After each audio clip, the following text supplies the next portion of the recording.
Hello, hello, hello. A very warm welcome to all our friends, viewers, stakeholders, fans of Africa Rise with Susan West. It is a very peaceful Saturday here in London. I welcome you. As you join this broadcast, please do the needful, which is create watch parties, invite your friends, share this broadcast, send in your questions and comments as you may have them. And of course, today we will be honoring the memory of President John Pombe Magufuli of Tanzania. So as you join, please do the needful, invite your friends, and let's get this conversation rolling. Our guest today is Dr. Charles Sinkala, all the way from South Africa. He is waiting in the wings, and in no time, I will be bringing him on screen. But one thing I want to do first, in the honor of President Magufuli, is play a Tanzanian music, traditional music. The reason is because I came to learn about the fact that late President Magufuli, was a traditionalist and will not even speak to you in English language. He loved to speak his native tongue in Kiswahili. And so just before I bring Dr. Sinkala, allow me to play this traditional song from Tanzania. Enjoy.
Welcome back. And that was a song from Tanzania in honor of late President John Pombe Magufuli of Tanzania. So now I will be bringing Dr. Sinkala really quickly to kick off this conversation for today.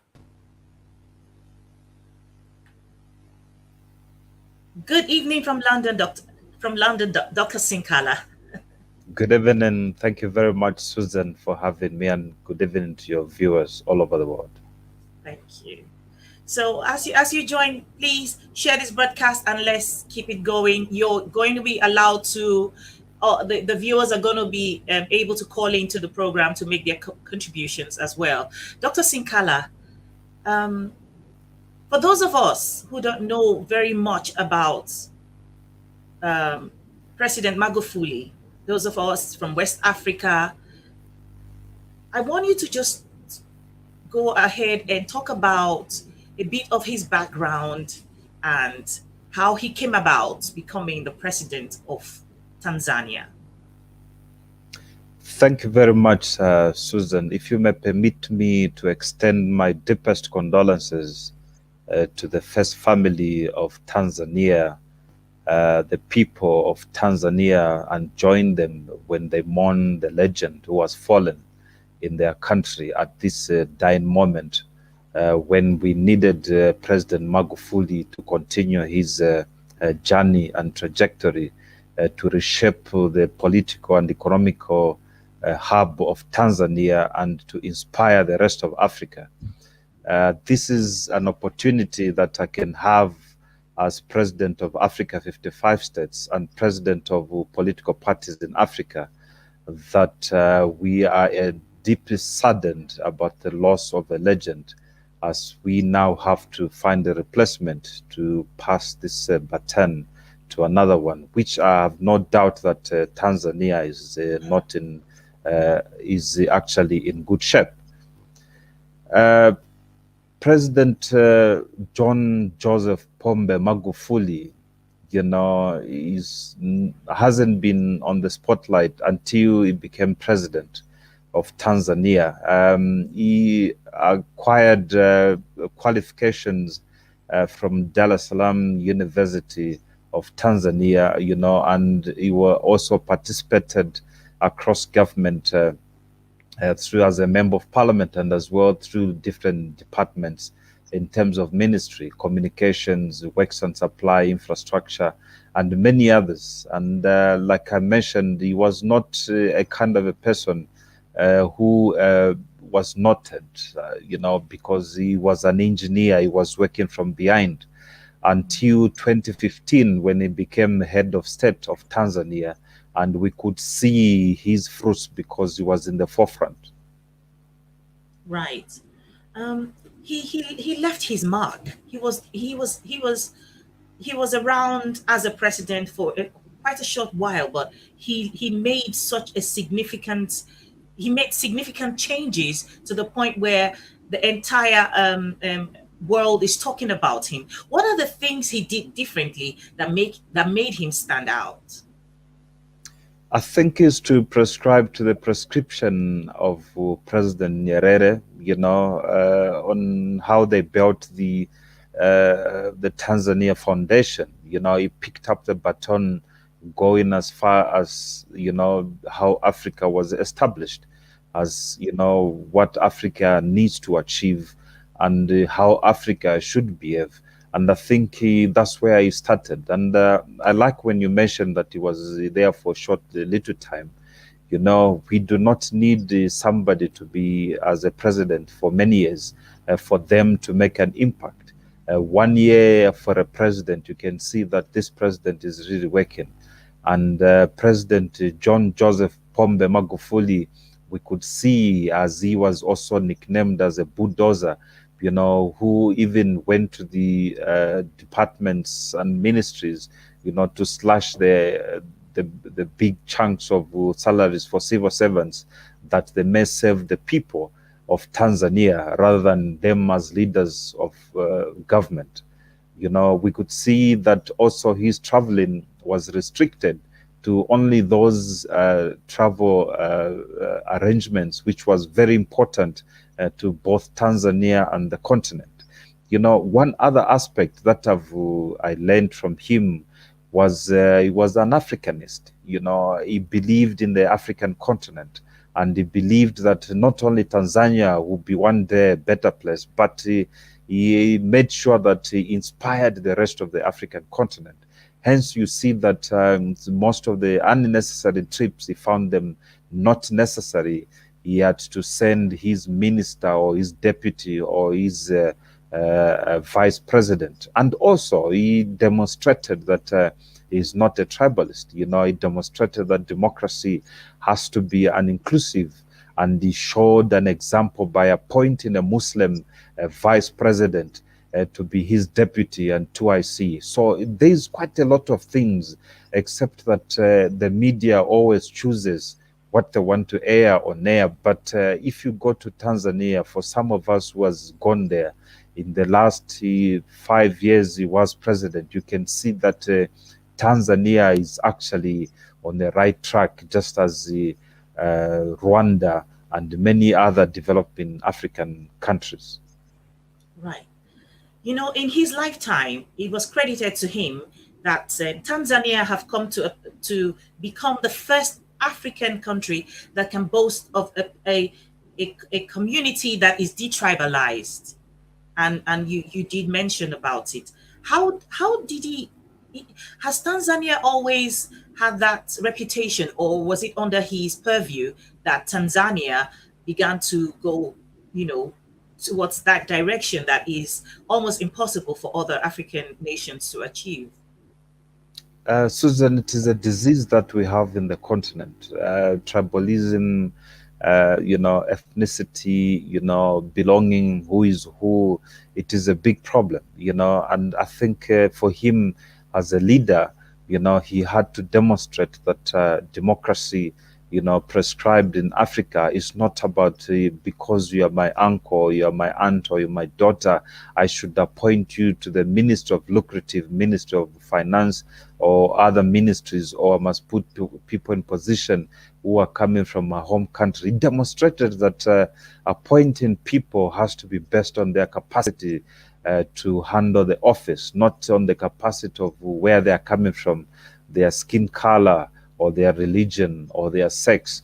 He believed that he appoints somebody, not to prove the point that he's not a tribalist, but as well he was looking for credible leaders who can preside. And he made a very good team in his cabinet. Look at the caliber of the now president of Tanzania. You can see her content, and even when she's speaking, you can see that there's leadership. He not only inspired the others, but he also groomed his team, that one day, as the Lord has called him to go and do another job, that the one who is going to be taking care of the country will be of that person with capacity. And I've got no doubt that the current president now, Dr. She's going to perform in a way that he set a standard. Right.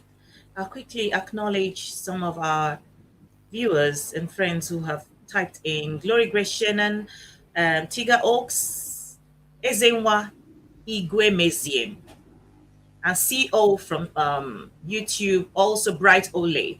We're going to be putting on screen the numbers to call in as we go on, so that you can call in and make your contributions. But in a while, I will take some of your comments that you've typed in so far from YouTube and Facebook. Dr. Sinkala, you made mention about President Magufuli as a Pan-Africanist and someone who went into the civil service and decided to cut down on expenditures, that unnecessary expenditures. I, as a Nigerian, cannot help but think, if that was to be in Nigeria, of course, he would have amassed a lot of enemies, because people do not like people who come in to change the status quo, especially when the corruption going on, it's beneficial to them.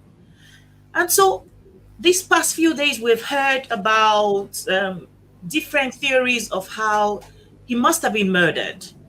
We've heard about on social media how he's been poisoned, and so on and so forth. But before you react to that, I found this video online of a pastor in South Africa, I believe, in 2019, 7th of July. He made a prophecy concerning President Magufuli and the risk to his life. I'm just going to play that briefly and then let you allow you to respond.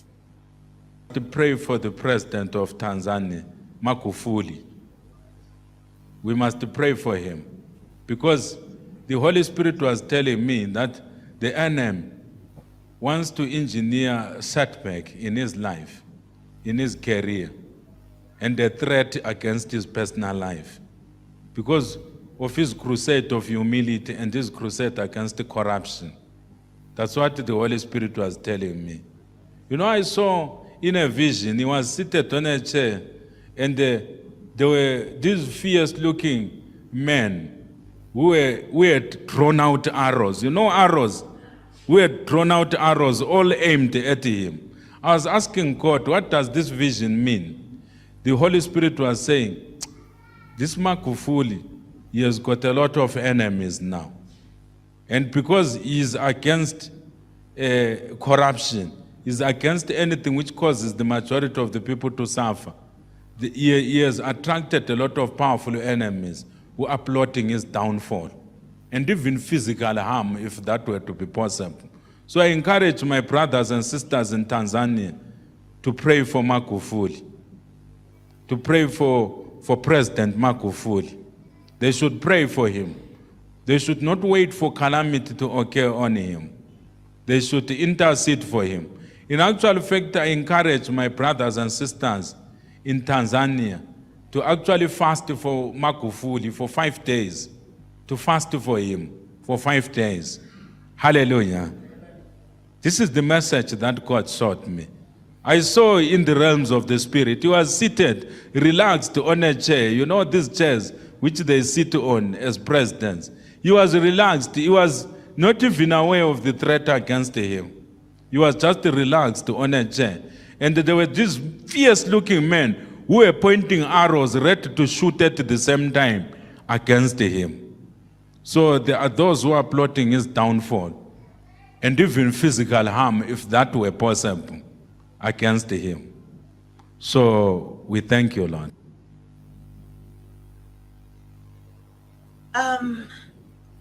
Dr. Sinkala, that was a prophecy that was made in 2019, 7th of July to be precise, by this pastor in South Africa. Go ahead and respond, please. Yeah, Susan, I've got no doubt, what you've played there and what you've related to in terms of corruption, not only in the continent, but the rest of the world. There are those peddlers who actually benefit from the poverty which is in the world, especially in Africa, and they'll do anything possible within their means that they protect their destiny and their empires. And whoever comes along the way to protect or to block what they're doing, what they call the eating, they will be faced with death. And it is not short of me to recognize that the African continent, many presidents, sitting presidents, has been eliminated. As far back as immediately after we started attending the independence in Democratic Republic of Congo, Patrice Emery Lumumba was eliminated in 1960s, 1961, because he brought up a paradigm of trying to develop and work for Africa, which did not suit those peddlers of the famine and bad things for the African continent. And these people, they have recruited people, including our own people around us. Many rumors stipulated in Democratic Republic of Congo that former President Laurent Kabila, the father of the former president Joseph Kabila, was eliminated by his bodyguard. And as well, we are fully aware in Burkina Faso that President Thomas Sankara was also eliminated, and many others, those who tried to oppose. That's why you find that we've got the presidents who are puppets now, because they're scared of dying. They're scared of pursuing their mandate. They're scared of doing what is right, even if death is imminent. So talking to the point regarding President John Pombe Magufuli, to God, he's showing him, he found his purpose on earth, because all of us on earth will carry purpose. And I'm submitting to all of us that those who have not identified their purpose on earth, they should quickly identify their purpose on earth. We did not come here by accident. We came here by purpose, and we should align our living according to that purpose, even if death is imminent, because we're all gonna die at the end of the day. President John Pombe Magufuli, he realized that what is he living for? What is he supposed to do? I know he was part of some systems. Some of the systems was even corrupt. It could have been that he couldn't do anything, but maybe could have been part of that corruption. But he realized that let me do something different, even if the consequence would be death. The prophecy from the honorable pastor there indicates that he relaxed. You could see him relaxed, and it is true. I do agree with the man of God that President John Pombe Magufuli is not the kind of a person who was scared. He could condemn what was happening across the world, and I think many also related to him as the Donald Trump of Africa. He was straightforward. He could look how he reacted to the pandemic, the COVID-19 pandemic. Many people said he's not a real president or whatever. He wants the Tanzanian people to die. He was that kind of a person who could take a risk, even if that his life was in danger. And I've got no doubt, the speculations that is going across the medias across the world that he's been murdered or poisoned, that could be true, because I follow each and every president on the continent, and I follow as well their health status. And also, if you look at the constitution of Tanzania, they also check that before you apply for the position of the highest office of the land, you must be physically, mentally, and health-wise, you must be fit. And he was just recently elected last year. So if you talk to the wife, of those people who've been in touch with the wife, she refused indirectly that the husband was never had a heart condition that has been reported. But, we can only speculate, because as long as we do not have the facts now with us, but we must also remember that there are people who try to eliminate us if we start doing something good. That's why you find that most of the people, they do something bad because they are safe with the devil than being with God. But, all in all, as I conclude on this point, it's a tragedy that us as people, we go to an extent just for the sake of the appetite of money, to eliminate a life for somebody, a life, a husband, a father, a grandfather, and a brother for somebody, just for the sake of us taking up that money. But what can we say about the African continent? We must also indicate that the rest of the Africans, especially the presidents, let's support each other.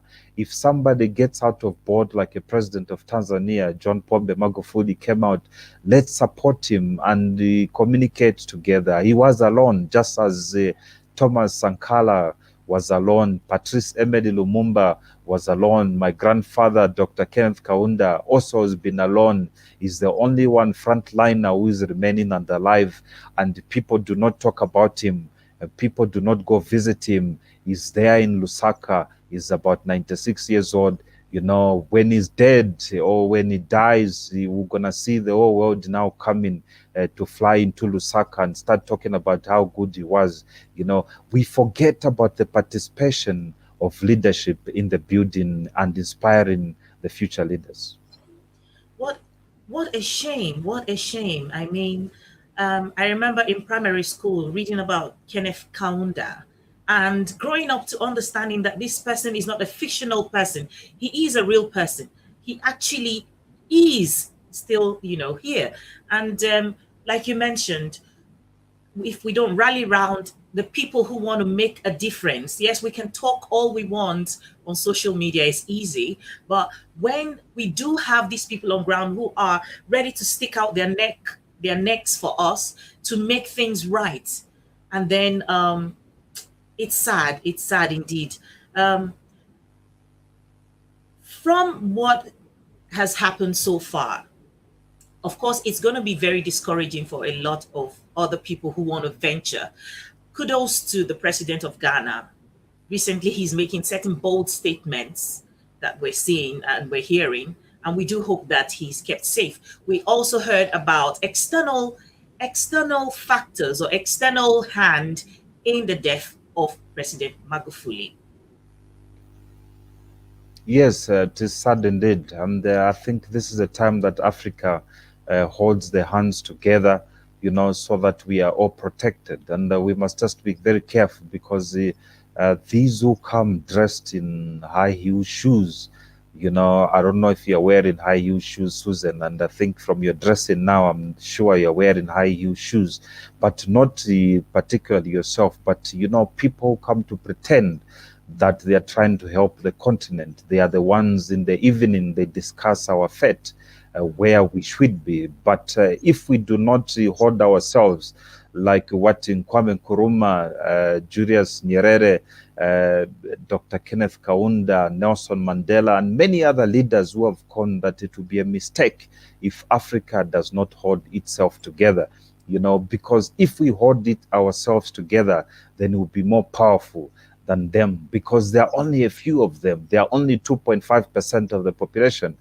Those, the antagonists, these are the ones who are peddling famine on the African continent. So if President of Ghana, is trying to talk about something against them, the whole rest of the African continent must rally behind and make sure that it's protected. Even our own people must make sure that this is what we want, because for too long Africa has been a servant, working for them, those who are the globalists, who've got the New World Order, who are trying to portray something for the African continent, pretend that they have to establish NGOs on the continent. For how long have we had NGOs on the continent? I mean, in Nigeria, we had the young kids, our daughters, who were kidnapped by Boko Haram there. Nobody jumped there from the world to go and assist.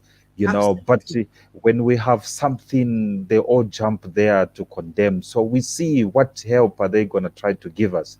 So I think the thinking and the death of President John Pombe Magufuli should give us an indication, not fear, but should give us a positivity that we are bigger than them. We must forge ahead, even if they can kill us, but they're never going to kill our ideas. Absolutely. And that brings me to asking, he stood against a lot of the things that whether you call them the globalists or the Western powers, wanted to impose, so to speak. And some of them, I know that, of course, he also, I'm not very sure, maybe you throw more light on it, of him stopping these foreigners taking the raw material from Tanzania out of Tanzania, and insisted that it be processed in the country. And that would be something that was must have infuriated the Chinese and the others. He stood against vaccinating his country people until they were very sure about the vaccines that were coming into his country. Now that he is gone, and this the first female president have taken over, what do you think is going to be the fate of Tanzania politically? I've got confidence that President John Pombe Magufuli has left a very strong legacy and leadership. When he was a leader who inspired, like I mentioned earlier, his team, and I think it would be a mistake if President Hassan, if she will attempt to take another different route. I think I'm very confident that she will build from where former President Magufuli left, because he inspired them, and this is what they agreed, and everybody. And I think that speaks to what the rest of the African continent wants to do. President Akufo from Ghana as well is saying we will no longer be exporting cocoa, we'll be exporting chocolate. And this is what the rest of the continent will start doing. I know they've got still political tantrums in the Western area, Western region there, because of the Francophone 1952 agreement, France and the interference of Belgium and the United States of America. But Africa now has started growing up the agitators, who said no to the political influence, including the globalist agenda. Yes, the globalists are there and they are listening to what we are saying, Queen Elizabeth is one of them. The Pope is one of them. We are fighting about the land in Africa. The Catholics are the majority holders of the land. We know them. We know about them. It's not that we do not know about them. So how, as Africans, we're supposed to protect our destiny? It's a question that we continue to do. Tanzania is not a different country. South Africa as well. President Cyril has been very, very vocal here, recently, that we must buy local, we must manufacture locally. We can't create employment elsewhere. Exportation of raw materials only to import the finished product is one of the biggest challenges which we have in Africa, because when you import a BMW in Africa, you're actually creating work in Germany, and you're giving one person to drive that BMW in Africa. Only one person is enjoying because they can afford it. But if we can process our raw materials from mining, processing, minerals, copper, whatever minerals which are there, cell phone products or raw materials are mined here in Africa. But why do we export them? So the unanimous decision by the AU to decide that the exportation of raw materials must be regulated, I think is a step forward. The Africa Intercontinental Free Trade Agreement also speaks to that. So we must just implement it and make sure that we protect our resources. Talking about chocolate, which I talked about earlier, from West Africa, Nigeria, the country as well, there's very good type of cocoa, the yam, all these things. If you look at the European countries, Switzerland, Europe as well, in Belgium, United States of America, as well as in UK, there, there's no cocoa being grown there. Cocoa comes from Ghana, West Africa, Nigeria, or Ivory Coast. But, they say this is a Swiss-made chocolate. It's not a Swiss-made chocolate. They must put it correctly. Nigerian chocolate being exported to United States of America or the rest of the African continent. Even if death is imminent, Africans must stand together. We must protect our resources, because death will soon find us, all of us. So if we are scared that if we said this will be eliminated, we must stop actually doing it. Then our purpose on earth is not exactly what we need to do. As Africa 55 state president, I'm appealing to all Africans within the continent, on the 54 states and the fifth state, which is those in diaspora, to make sure that we unite, we work together. Africa is a better place. God never put us on rocks, never put us on the ocean. He put us where it is productive, so that we unite together. The death of John Pombe Magufuli, President of Tanzania, gives us an indication that we can stand against something. Look at the COVID pandemic. Here in South Africa, we've got serious problems in terms of the education system. And recently, was it last week or the other week, one of the protesters or bystanders accidentally was killed by the police, because the youths are protesting. They're angry for education. They want education because they realize that what politicians are saying in terms of creating employment, you can't create employment if people are uneducated. You can only create employment when people are educated. Let's put our money where our mouths are. Let's make sure that Africa is educated. We do not have idiots. And as well, we must protect the exploitation of human capital. Most of the people who are educated, the engineers in Africa, are exploited elsewhere. So let's protect our African continent in these times as we are going forward. Absolutely. When you mentioned, when they say Swiss chocolate, and Switzerland doesn't grow cocoa. No. When you go, you see the expensive leather furnitures. They say Italian leather. Majority of the leather comes from Jos in Nigeria, Plateau State in Nigeria, and of course other parts of Africa. And then you listen to all these things. It's so painful that they don't even go ahead to give a little credit to where the raw materials are sourced from. You know, such lies, blatant lies, have been told over the years that even us, who are the people who they take these things from, didn't even realize that until now. And the narrative just has to change.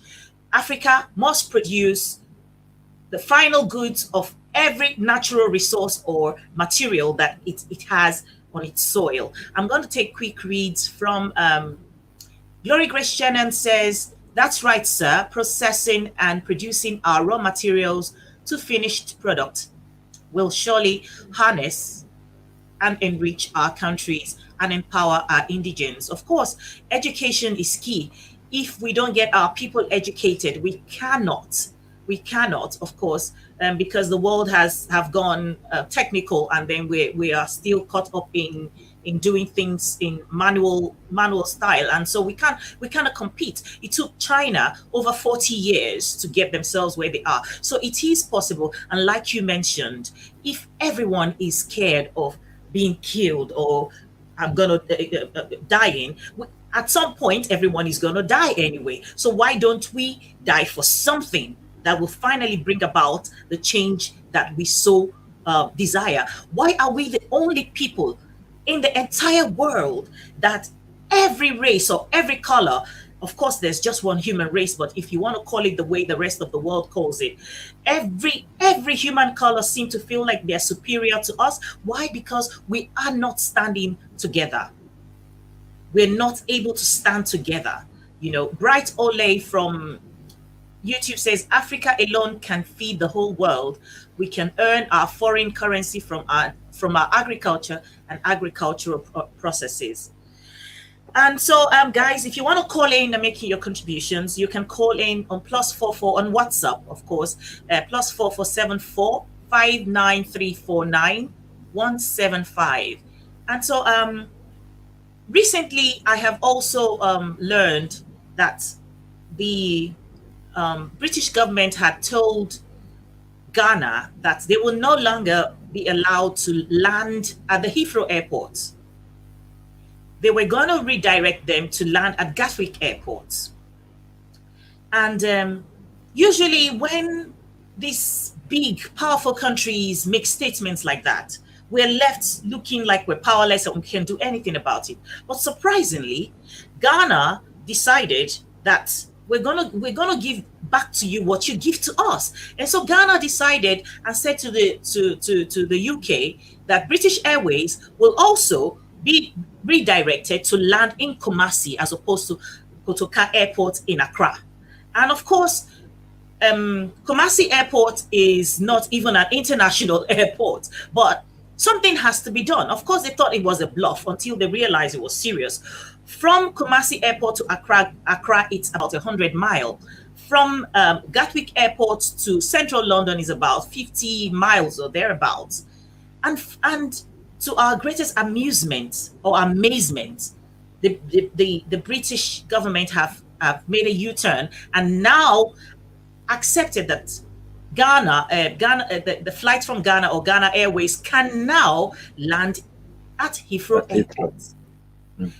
That goes to show that if we really mean to be respected and be treated the way we should, like the rest of the world is treated, most of the world is treated, that it can happen. Dr. Sinkala, go ahead and talk about how we can gain our respect and be valued by the rest of the world. Yeah, Susan, as thank you very much for that outline.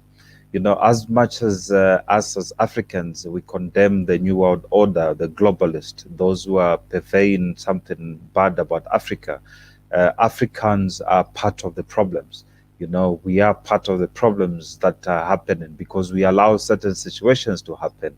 We allow somebody to knock in our houses, throw us out of our bed where we're sleeping, and we put them on the bed because they are visitors, because it's a culture. You know, it is not that bad that to respect a visitor, but sometimes we have the visitors has overstayed in Africa.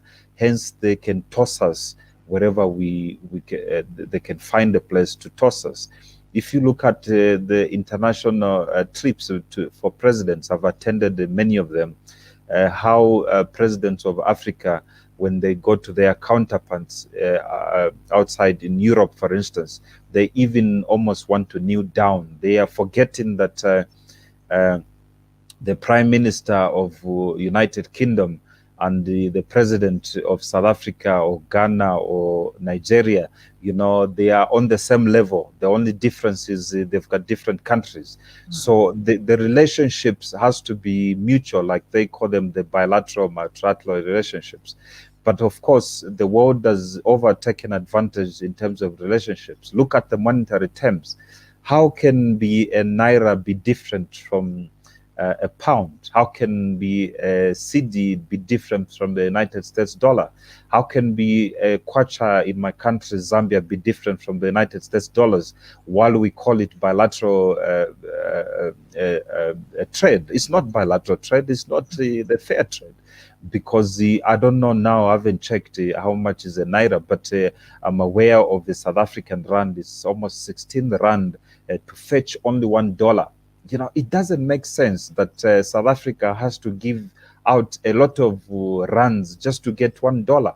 So the participation, like what you likely said, if you treat us, we come to visit you by your house, you leave us outside to sleep outside. When you come to visit us in Ghana, in Nigeria, in Tunisia, into Niger or South Sahara or somewhere, we will also leave you outside. And I think Ghana is setting up a very good precedence that we need in Africa. So if these people, they want to treat us properly, they treat our brothers and sisters who are going to work there as expatriates, because they are taking exceptional skills.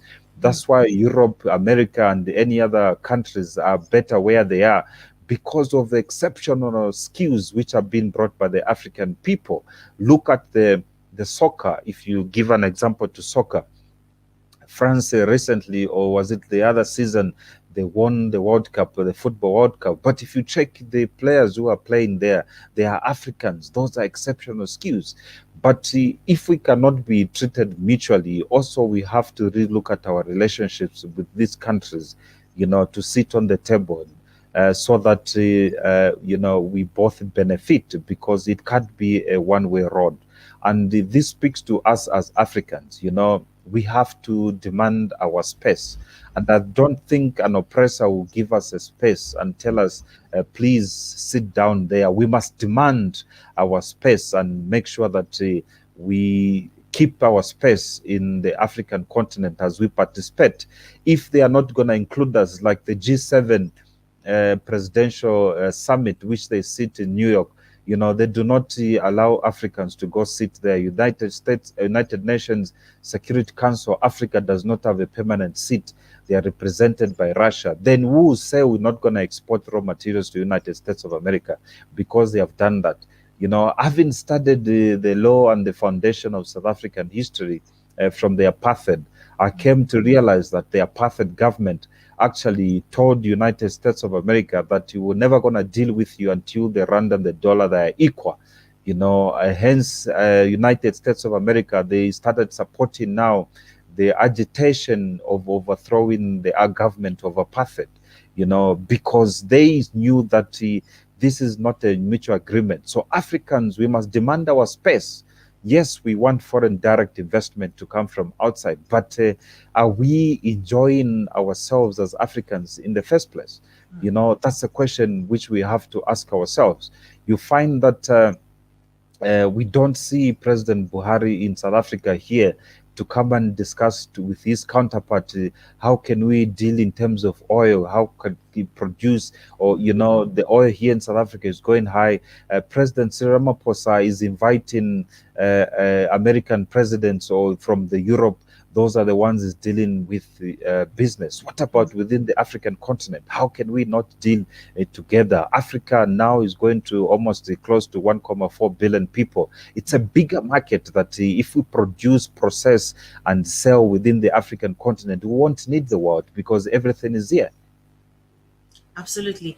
You look at the quagmires that are set up by colonial powers, and of course, the inability of preceding governments that have taken over to make sure that they begin to untie these wires that make it so hard for Africa to trade within itself or participate or just have free flow of people and materials.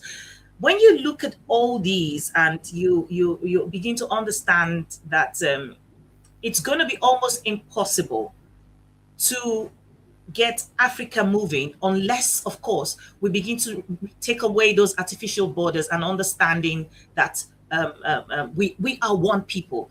And so if the presidents are not even speaking to themselves or doing things together, we're not good. It's almost impossible that we achieve that. A house where there is so much malice or unhealthy competition because someone from a stranger have come and sown bitter seeds or set flames and keeps fanning that flame. I want you to take this few moments to talk, to open our minds, to inspire and to talk to African leaders how they must begin to speak to each other. They must go beyond what their masters or the people who install them in offices, they must go beyond. Sometimes you can be part of a corrupt system. A corrupt system can bring you about, but you then will rise above when you have the chance to do so, to leave your mark, to leave your footprint in the sands of time, so that you are remembered for great things, like we remember your grandfather, Kenneth Kaunda. We speak very fondly of Kenneth Kaunda, even today.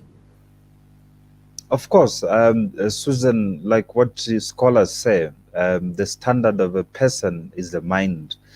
Our mind has been damaged. We think that everything foreign is good. People wants to wear Perakadin shirts, Gucci perfumes, and all those type of things. But our African culture, had those perfumes, where people could get leaves or whatever they used to smell. All those were perfected and sold only to be endorsed as Gucci and whatever. But talking about the mindset, all this is in the mindset of us as Africans. The question is, how can we have a paradigm shift, to change our culture? I know change of culture is very difficult, but not impossible. By what we start believing in ourselves that what is local is better, then we will understand that this is how Africa should be. Let's start, for instance, for small things, the cultural exchange differences. In Nigeria, there, when I visit West Africa, I like eating the giraffe rice, the samolina, the all type of good food, which is not even this type part of Southern Africa. But when you go to restaurants in Africa, people wants to go to McDonald's, wants to go to Italian restaurants, want to go to these restaurants. Why are we abandoning our own cultural food, which we've been eating for centuries? These we can only perfect them to be on the standard of 5-star. If you want to eat in a 5-star hotel, you can eat the samarina or the giraffe rice in the 5-star hotel, nothing wrong with it. But our African culture has been damaged, our mindset has been damaged, that people laugh at you if you're not eating with a fork and knife, or if you're not eating the 5-star world-class Italian, what do they call that thing you do like this, what do you call it? You eat it every day there. The pasta, if you're not eating the pasta, then you are of a lower class. You must go there with your chest up and you eating this. Let's believe in ourselves as Africans. Food, clothing, the clothes I'm wearing now, I bought from Ghana or Solo there in Accra. It's something you'll be proud of, something that is meant from the African perspective, not only promoting Africa. This is who we are. We cannot pretend that we are not like this.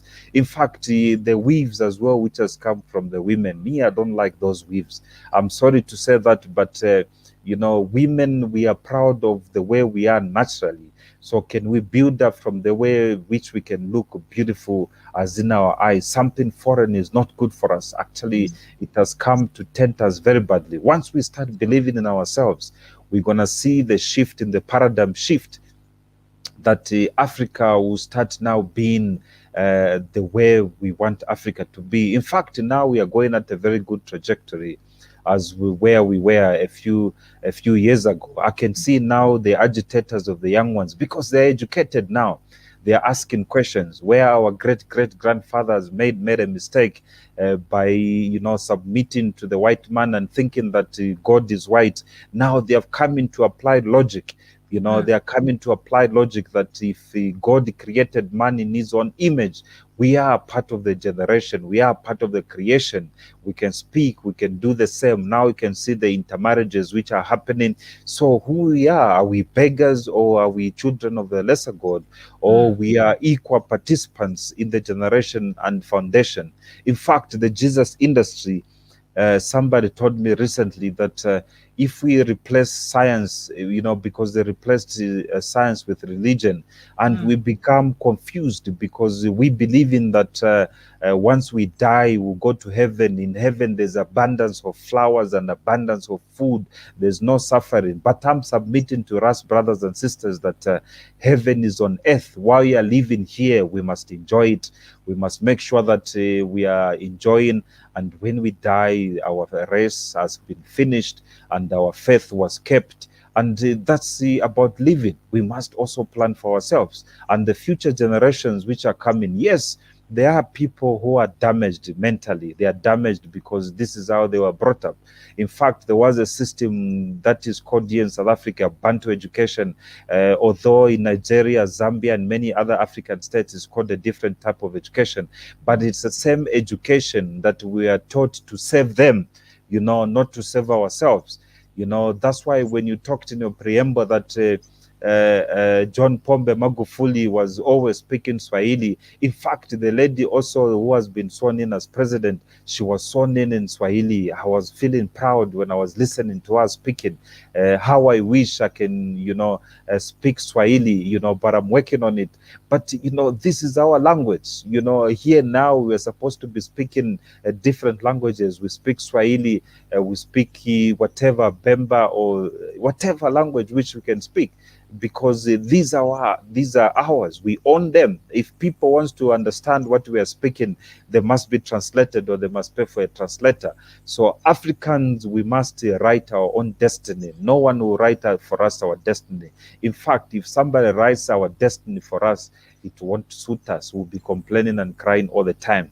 But if we write our own destiny, we wrote it with our own blood, we know that the consequence of it is happiness. We are in no doubt of that. Absolutely. And I'm just going to take a short read, and then I will ask you my final question. Bright Ole, watching from YouTube, says, I believe that education needs to change. I attended it in Nigeria University and 2 UK universities. In Africa, we just learn knowledge, while in the UK, you learn the practical skills of the trade. Why?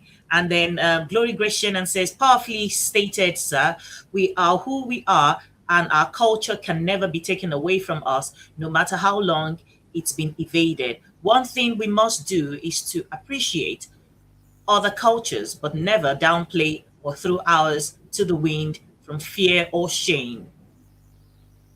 If you want to react to what Bright said, it's fine. But when you do, I want you to talk to the people of Tanzania finally. Now that they're in mourning, of course, we as entire Africans are in mourning with them. We wanted to just talk to Tanzania and the rest of Africa.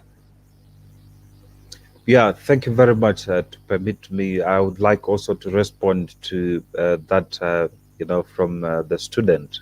I'm not sure if he's still a student or he must have finished.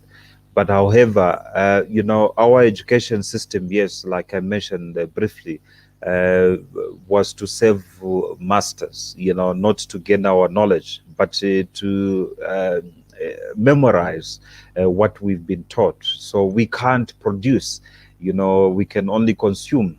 That's the education system that has been created. So the ability of learning and teaching somebody must be based on the ability of them practically transforming that knowledge into practice. For instance, engineers in Nigeria or South Africa or Zambia, they are taught about engineering of how to make a bridge, but none of them can draw up a bridge or practically do it. We always outside tenders which are brought in our countries to do the road construction and bridge construction because of our education system. Education is very important in our countries. We must value education. That's why you find that the crime rate in our continent is very high, because the people are left out from the education system. One, we can't create employment, like I mentioned earlier, because people are not educated. Digging furrows and digging and construction work and working on road construction and factories, that is not a work. Sustainable work is when somebody's got an employment and they retire from that employment. And if they don't have employment, they can be entrepreneurs to create employment for others. So the education system must be reviewed and making sure that it is feeding to the economy, educating people to build the nation. In fact, the African continents at this stage, like what I was saying here in South Africa, where 8,000 students has been left out from the funding NSFAS model, the investment students must be funded for free, because once you have funded a student to get educated, immediately they finish the 3-year or 4-year degree, or depending on what degree somebody will do, they will be coming to feed into the economy. They will be working in full-time employment, and they will be taxed 30% across the board, like what is the tax on income to the government.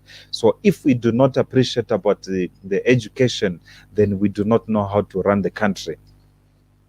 To the people of Tanzania, my brothers and sisters, I'm deeply shocked and saddened, as you are yourselves, in the sudden passing of our bulldozer, as somebody, our brother, whom we were very comfortable in building Africa. Tanzania has got a very rich history of leadership, especially, the forefathers, Mzee Nyerere, the founding fathers of the African Union. Tanzania is a place that, has shaped Africa to where it is, and we respect the leadership which comes from Tanzania. If this death of the President John Pombe Joseph Magufuli is not a natural death, I think Tanzania and the rest of the Africa, we must take up we must take this thing very seriously, because we cannot allow in the African continent we produce a leader that stands above everything, exposes what is not good for this African continent, exposes those people who are trying to do something bad for the continent, and that person becomes the victim. We must say no to this. We are supporting you as President of Africa 55 states. We have sent messages to the rest of the continent and those who are in diaspora. Let's look at the investigation. Let's do the postmortem of that body of the President John Pombe Magufuli, and make sure that the history of his health is eliminated from ill health, like what we have known, like I mentioned earlier, that we had no record of him having a heart disease or having complications. I mean, a man dying at 61 is a tragedy. It's not natural death, because the lifespan of Africa, we are fully aware of it. We shall build from this negativity. We shall rise from this negativity on the continent that has been brought. And I think this is not the time that we are crying that we have lost a leader. This is the time that we must celebrate that Africa, indeed, we are good and we can produce better leaders. Leaders such as John Pombe Magufuli never die, they multiply. And I'm sure another leadership has multiplied to continue the baton of going forward. We shall not rest and forge behind, or because we are scared of death. They shall kill us, but they shall never kill our ideas. We shall move forward as people, not only as Tanzania, as Africa, because we are united. We are united in spirit, we are united in physical, we are united in our thoughts, and we are united in our thinking. Let us all join, and I'm appealing to all the presidents of Africa that, especially those who are going to attend the funeral in Tanzania, and those who are not going to attend, let us learn from this.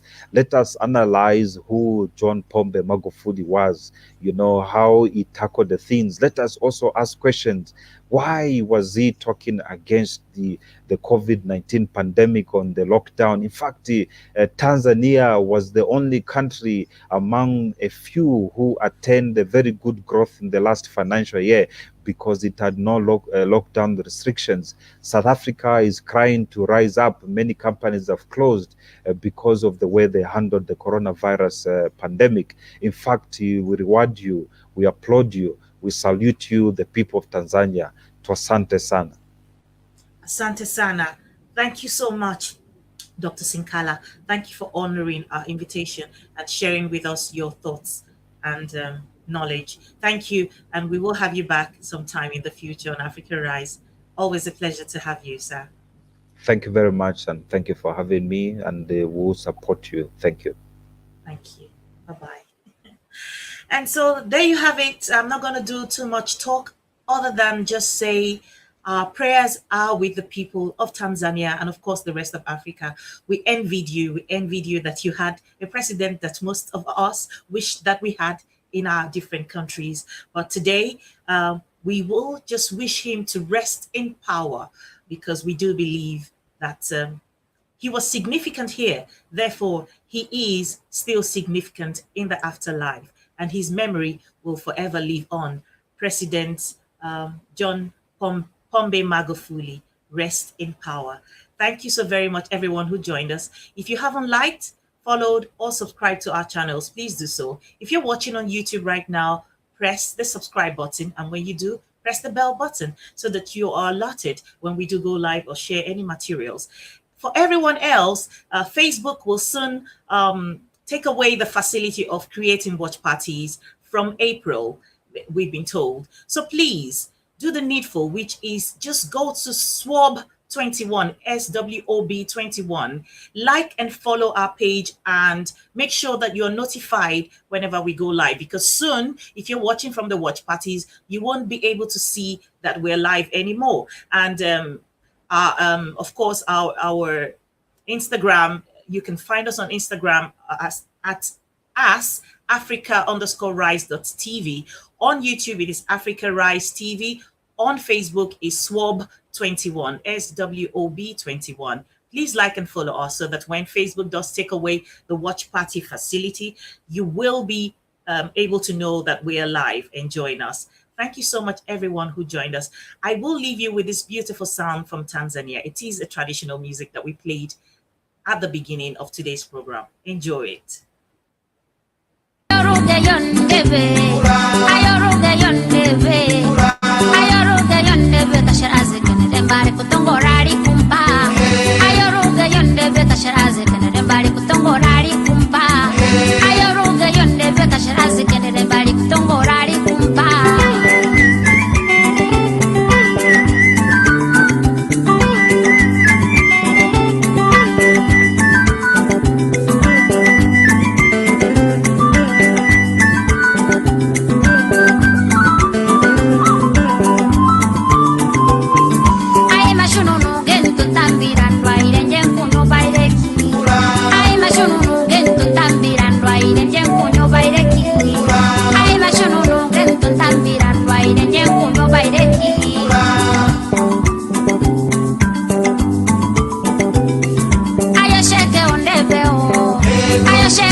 Engonziza kamaram ompa mwazo gawe mbone Ompa kondi kwenda kake kifoba keta onyaka rampoturo.